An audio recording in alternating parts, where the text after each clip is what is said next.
আজকে আমি বানিয়ে নেব ফুলকপি আলু দিয়ে মাছের ঝোল। এই রেসিপিটা গরম ভাতের সঙ্গে থাকলে আর কিচ্ছু লাগে না। একবার এইভাবে আমার পদ্ধতি অনুসরণ করে এই রেসিপিটা বানিয়ে নিন, স্বাদ কিন্তু হবে সেরার সেরা। আমি টুটুল আজকে আবার চলে এসেছি আপনাদের সামনে আরও একটা দুর্দান্ত রেসিপি নিয়ে। আজকে আমি আপনাদের জন্য যে রেসিপিটা নিয়ে এসেছি সেটা হলো ফুলকপি আলু দিয়ে মাছের তরকারি। এই ফুলকপি আলু দিয়ে মাছের তরকারির জন্যে আজকে আমি নিয়ে নিয়েছি কাতলা মাছ। আপনারা এটা রুই মাছ দিয়েও করতে পারেন। দুর্দান্ত খেতে হয় এটা, একদম আমাদের ঘরোয়া বাঙালি রান্না। এই দুর্দান্ত রেসিপিটা চলুন শিখে নেওয়া যাক। ফুলকপি আলু দিয়ে মাছের এই তরকারিটার জন্যে দেখুন আমি কাতলা মাছের পিস করে নিয়েছি এবং মাছটা আমি সুন্দর করে ধুয়ে নুন হলুদ মাখিয়ে রেডি করে রেখেছি। এবার মাছটা আমরা ভেজে নেব। গ্যাসে কড়া বসিয়ে গরম করে নিয়েছি, দিয়ে দিচ্ছি সরষের তেল। আমি এখানে 3 টেবিল স্পুন মতো সরষের তেল দিয়ে দিয়েছি। যেহেতু এটা আমাদের বাঙালি ঐতিহ্যবাহী রান্না, তাই জন্য কিন্তু এটা সরষের তেলেই ভালো হবে। চাইলে সাদা তেলে করতে পারেন। তেলটা কড়ার চারদিকে ভালো করে লাগিয়ে নেব। যে কোনো মাছ ভাজার আগে কিন্তু তেলটা খুব ভালো করে গরম করে নিতে হয়। আমিও খুব ভালো করে গরম করে নিয়েছি, নাহলে কিন্তু মাছ আটকে যেতে পারে বা ভেঙে যেতে পারে।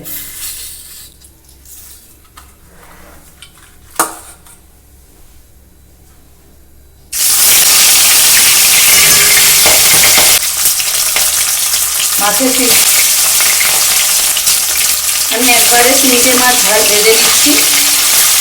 3টে মাছের পিস ভেজে নিচ্ছি, আমার পক্ষে এটাই কমফোর্টেবল। একটা সাইড কিন্তু সুন্দর করে ভাজা হয়ে গেছে। আমি উল্টে দিলাম মাছগুলো অন্য পিসটা ভেজে নেওয়ার জন্যে।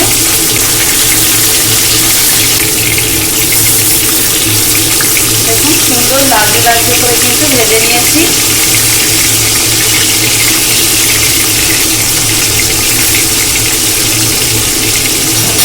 এই রেসিপিটা কিন্তু বন্ধুরা ভাত দিয়ে গরম ভাতে তো এর কোনো তুলনা হয় না, দুর্দান্ত খেতে লাগে। আমার তো এটা একটা আমার ফেভারিট খাবারগুলোর মধ্যে এটা অন্যতম বন্ধুরা।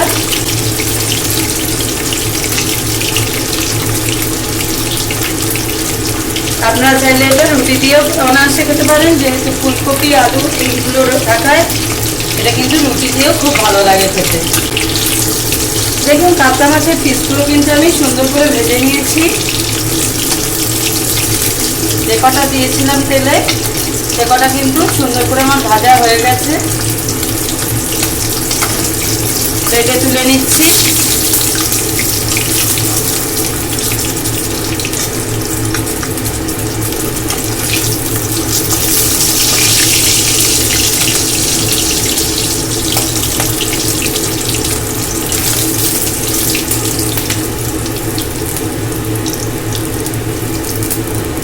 দেখুন কত সুন্দর ভাজাটা হয়েছে। দেখুন ভেজে নিয়েছি কিন্তু এই 3টে মাছ। আবার বাকি মাছগুলো কিন্তু আমি তেলে দিয়ে দিচ্ছি।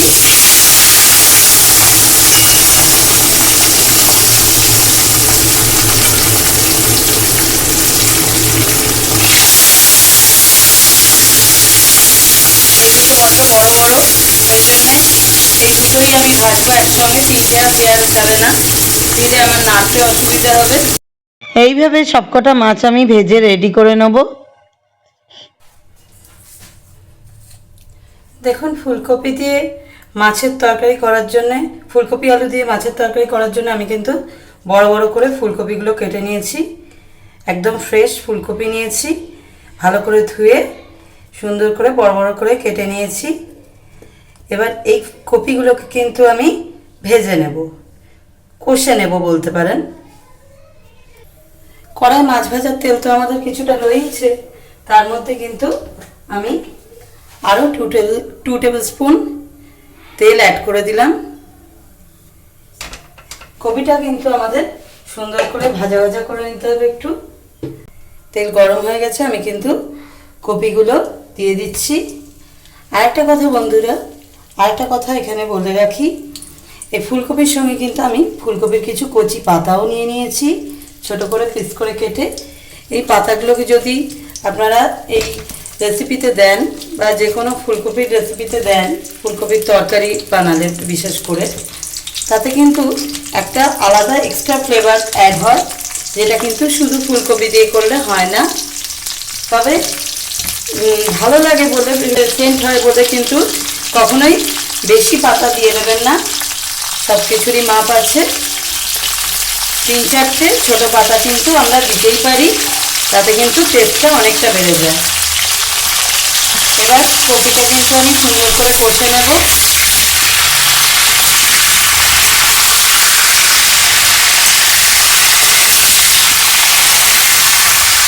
আমি কিন্তু বারবার বলছি, আমি কিন্তু সমস্ত রান্নাটাই সরষের তেলে করেছি।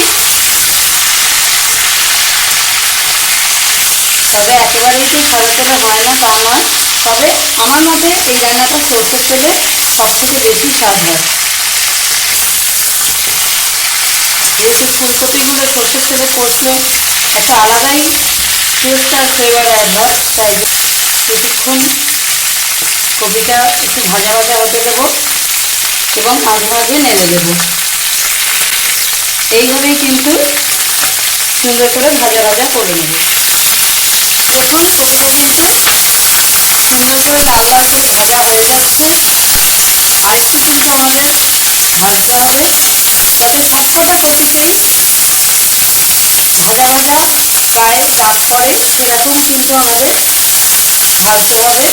দেখুন আমি কিন্তু এইভাবে কপিগুলো উল্টে পাল্টে কপিগুলোকে ভেজে নিচ্ছি। ফুলকপির টুকরোগুলো আমি উল্টে পাল্টে সুন্দর করে ভেজে নিচ্ছি। দেখুন সবকটা ফুলকপির টুকরোই কিন্তু আমাদের সুন্দর করে ভাজা হয়ে গেছে। সবকটা ফুলকপিতেই দেখুন ভাজা ভাজা স্পট পড়ে গেছে। অন্যদিকে দেখুন আমি কিন্তু লম্বা লম্বা করে এইভাবে আলুগুলোকে জলে ভিজিয়ে রেখেছি। এই আলুগুলো কিন্তু এবার আমি ফুলকপির মধ্যে অ্যাড করে দেব। এই আলুগুলো এবার কপির মধ্যে দিয়ে দিলাম।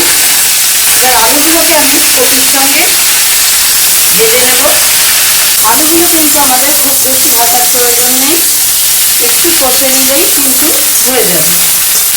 আলুগুলোকে একটু চাপা দিয়ে আমি একদম আঁচটা লোয়ে করে আলুগুলোকে একটু ফুলকপির সঙ্গে কুক হতে দেব। দেখুন আলুগুলো কিন্তু কপির সঙ্গে কষা হয়ে গেছে। আর কিন্তু বেশি আলুগুলোকে ভাজার দরকার নেই। এবার কিন্তু এই ফুলকপি আলুগুলোকে, কষে রাখা ফুলকপি আলুগুলোকে কিন্তু গ্যাস অফ করে দিলাম। আমি একটা জায়গায় ঢেলে নেব। দেখুন এই থালাতে আমি এই কষে রাখা ফুলকপি আর আলু আর এই কিছু ফুলকপির যে পাতা আছে এগুলো কিন্তু ঢেলে নিলাম।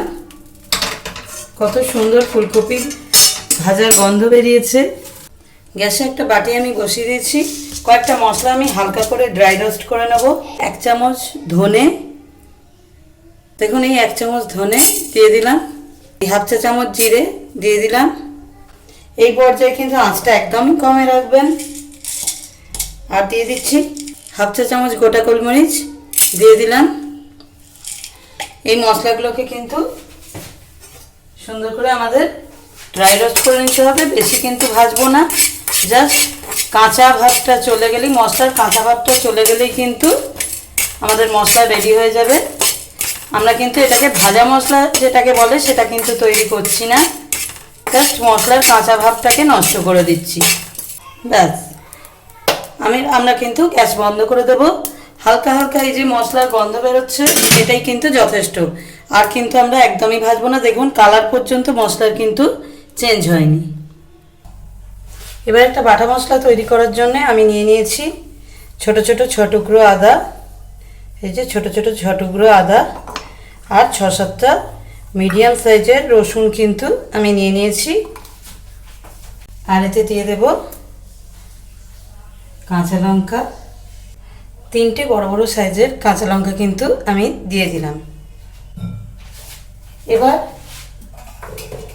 এবার কিন্তু আমরা যে মশলাটা অল্প একটু ভেজে রেখেছিলাম, হালকা করে ভেজে রেখেছিলাম যে মশলাটা, এই মশলাটাও কিন্তু এই বাটা মশলার মধ্যে, বাটার জন্য যেটা মশলাগুলো আমরা দিয়েছি তার মধ্যে ঢেলে দিলাম।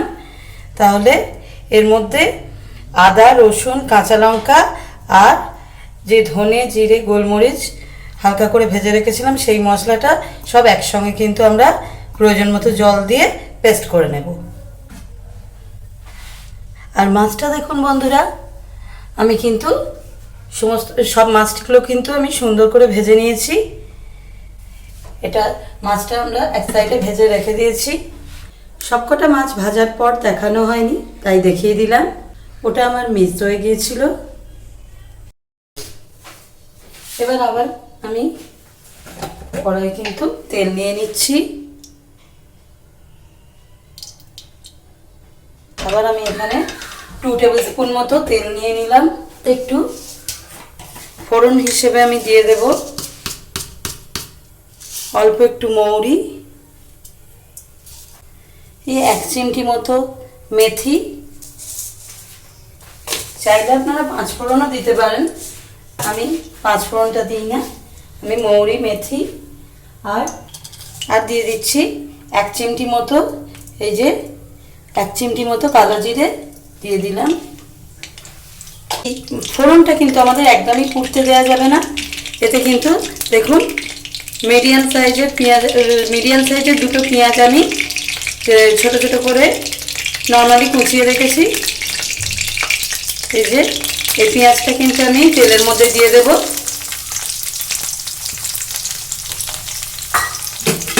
এবং পেঁয়াজটাকে সুন্দর করে তেলেতে কষে নিতে হবে, একটু হালকা লাল লাল করে ভেজে নেব।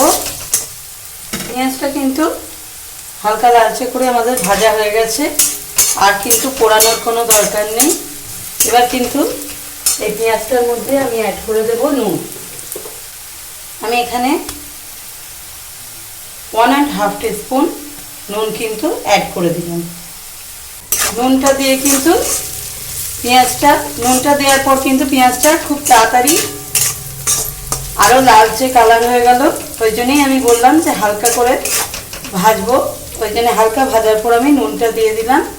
এবার কিন্তু আমরা এই যে একটা বড় সাইজের লাল টুকটুকে টমেটো কিন্তু আমি ছোট্ট ছোট্ট পিস করে কেটে রেখেছিলাম, সেই টমেটো কুচিটা কিন্তু অ্যাড করে দিচ্ছি।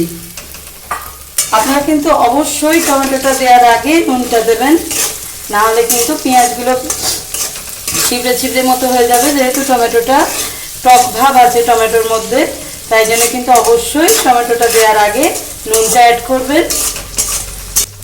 এই টিপস অ্যান্ড ট্রিক্সগুলো ফলো করে যদি রান্না করা যায় বন্ধুরা, রান্না কিন্তু অবশ্যই সুস্বাদু হবে। এবং আমি কিন্তু রান্না করতে করতে এইসব ট্রিক্স অ্যান্ড টিপসগুলো আপনাদের সঙ্গে শেয়ার করে দিই। ভালো করে টমেটোটা কিন্তু পেঁয়াজের সঙ্গে কষে নেব এবং চাপা দিয়ে কিন্তু টমেটোটা সফট হতে দেব। এইরকম বিভিন্ন ধরনের রান্নার রেসিপি কিন্তু আমার চ্যানেলে আপনারা প্রচুর পেয়ে যাবেন। ভবিষ্যতে আরও প্রচুর বিভিন্ন ধরনের রান্না কিন্তু আমার চ্যানেলে আসতে চলেছে। তাই বন্ধুরা প্লিজ আমার সঙ্গে থাকার জন্য আমার চ্যানেলটা সাবস্ক্রাইব করে রাখুন এবং ভিডিওগুলো কিন্তু ফুল ওয়াচ করে তবেই রেসিপিগুলো ট্রাই করবেন, নাহলে কিন্তু কিছু মিস হয়ে গেলে চূড়ান্ত স্বাদটা আপনারা পাবেন না। ভিডিওটা ভালো লাগলে অবশ্যই লাইক আর শেয়ার কিন্তু করে দেবেন। এবার চলুন দেখি টমেটোটা আমাদের কতটা সফট হবে। দেখুন টমেটোটা কিন্তু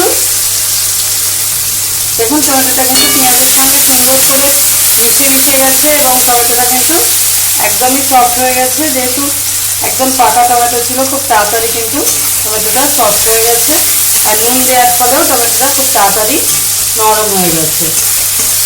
এবার কিন্তু আমরা এতে অ্যাড করব আমরা যে বাটা মশলাটা করে রেখেছিলাম। এই যে বাটা মশলাটা করে রেখেছিলাম, এই বাটা মশলাটা কিন্তু এবার এই টমেটো পেঁয়াজ কষার মধ্যে কিন্তু অ্যাড করে দেব।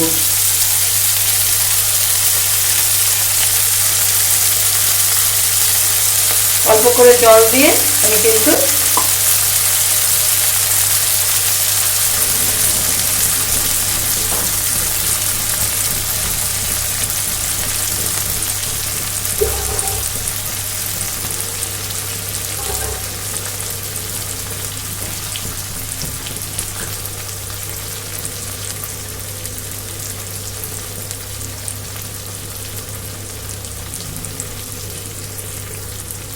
দেখুন মিক্সির মধ্যে প্রচুর মশলা লেগেছিল, তাই জন্য আমি অল্প করে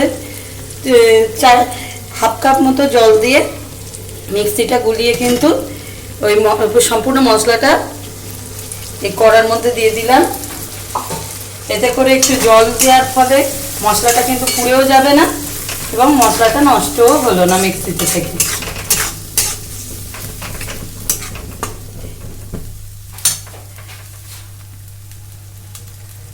এবার কিন্তু এর মধ্যে আমি দিয়ে দেব হলুদ গুঁড়ো। দেখুন হাফ চা চামচ হলুদ কিন্তু আমি এতে দিয়ে দিচ্ছি, হাফ চা চামচ হলুদ গুঁড়ো দিয়ে দিলাম। দিয়ে দিচ্ছি 1 চা চামচ কাশ্মীরি রেড চিলি পাউডার। আমরা কিন্তু ঝাল লঙ্কার গুঁড়ো এখানে ইউজ করছি না, যেহেতু আমরা 3টে কাঁচা লঙ্কা দিয়েছি, সেটা কিন্তু এই তরকারির ঝালের জন্য এনাফ। আপনারা যদি কাঁচা লঙ্কা কম দেন তাহলে কিন্তু একটু ঝাল লঙ্কার গুঁড়ো অ্যাড করতেই পারেন। এবার সুন্দর করে মশলাগুলো কষিয়ে নেব।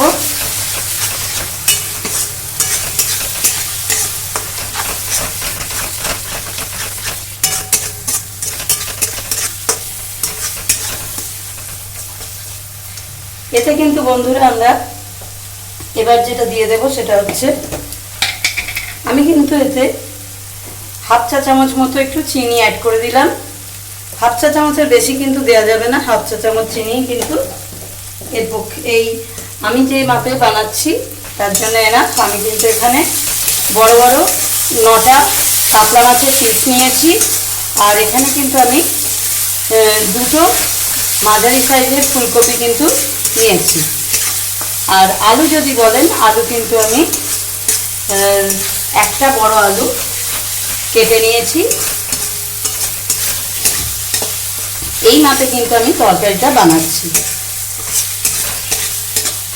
আপনাদের কোয়ান্টিটি বেশি বা কমের জন্য যদি মশলাপাতি বাড়াতে কমাতে হয়, তাই জন্য আমি সবসময় কিন্তু আমি যে কোয়ান্টিটিতে রান্নাটা করছি সেই কোয়ান্টিটিটা কিন্তু আপনাদের জানিয়ে দিই, যাতে আপনারা সেই অনুসারে সমস্ত মশলা বাড়িয়ে কমিয়ে নিতে পারেন। দেখুন মশলা কিন্তু সুন্দর কষা হয়ে গেছে, সাইড দিয়ে কিন্তু তেলগুলো আলাদা হয়ে যাচ্ছে আস্তে আস্তে, আর মশলা কিন্তু একদম কড়া থেকে ছেড়ে উঠে আসছে। তার মানে কিন্তু মশলা আমাদের সুন্দর কষা হয়ে গেছে। এবার কিন্তু এতে আমি প্রয়োজন মতো জল দিয়ে দেবো।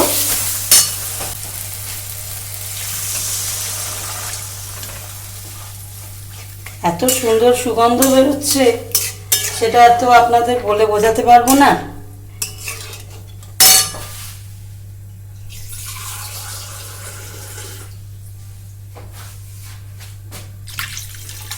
এই রান্নাটা দারুণ লাগে ভাতের সঙ্গে খেতে। শুধু মাছ দিয়ে অনেকেই খেতে পারে না, যেহেতু এই রান্নাটার মধ্যে ফুলকপি আলু সমস্ত কিছু থাকে, তাই জন্য কিন্তু ভাতের সঙ্গে খাওয়ার জন্য একদম আইডিয়াল বন্ধুরা। দেখুন আমি কিন্তু জল প্রয়োজন মতো দিয়ে দিয়েছি। খুব বেশি কিন্তু জল দেবো না, আবার খুব কমও দেবো না, এইভাবে কিন্তু আমরা জলটা অ্যাড করব। এবং ঝোলটা ফুটে ওঠার জন্য কিন্তু আমাদের অপেক্ষা করতে হবে। চাপা দিয়ে আমরা ঝোলটা ফুটিয়ে নেব। এখন ঝোলটা কিন্তু অল্প অল্প একটু একটু ফুটতে শুরু করছে। এই পর্যায়ে কিন্তু এই ফুলকপি আর আলু যে আমরা ভেজে রেখেছিলাম, এই ফুলকপি আর আলুগুলো কিন্তু অ্যাড করে দেব।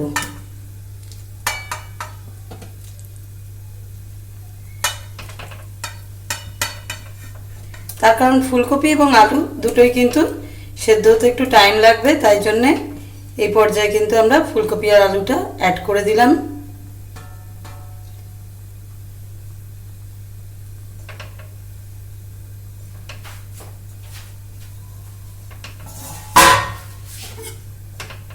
সুন্দর করে ঝোলের সঙ্গে মিশিয়ে দেব।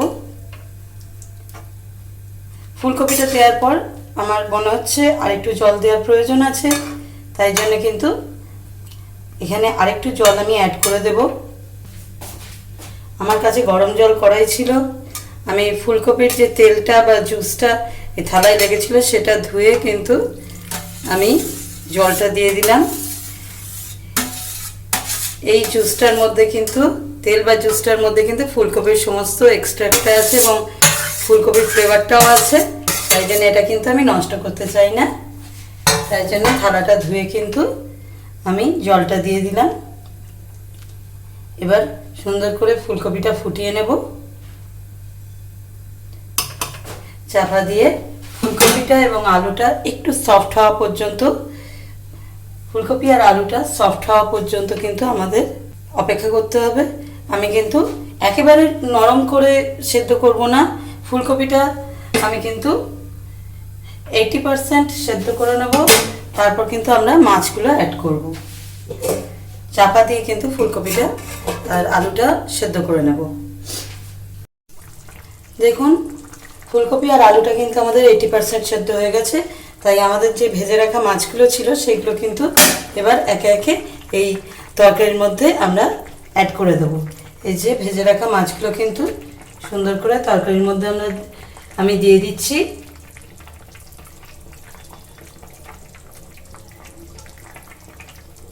সবকটা মাছ কিন্তু দিয়ে দিচ্ছি।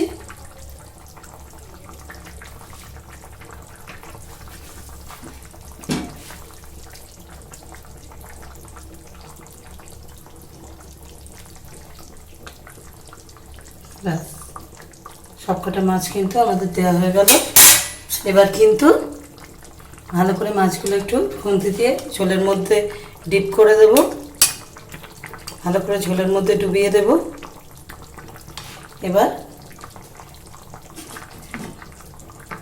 এবার কিন্তু চাপা দিয়ে আমরা কিছুক্ষণ মাছগুলো তরকারির সঙ্গে কুক করে নেব। এই তরকারিটা বন্ধুরা রুই মাছ বা কাতলা মাছ দিয়ে যেমন ভালো হয়, ভেটকি মাছ দিয়ে করলেও ততটাই ভালো হয়।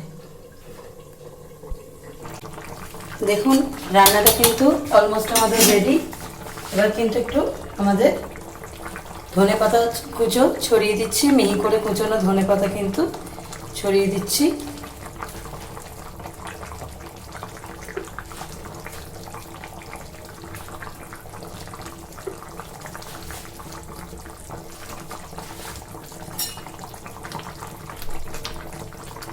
মাছগুলো একটু উল্টে দেবো যাতে দুদিকটাই সুন্দর করে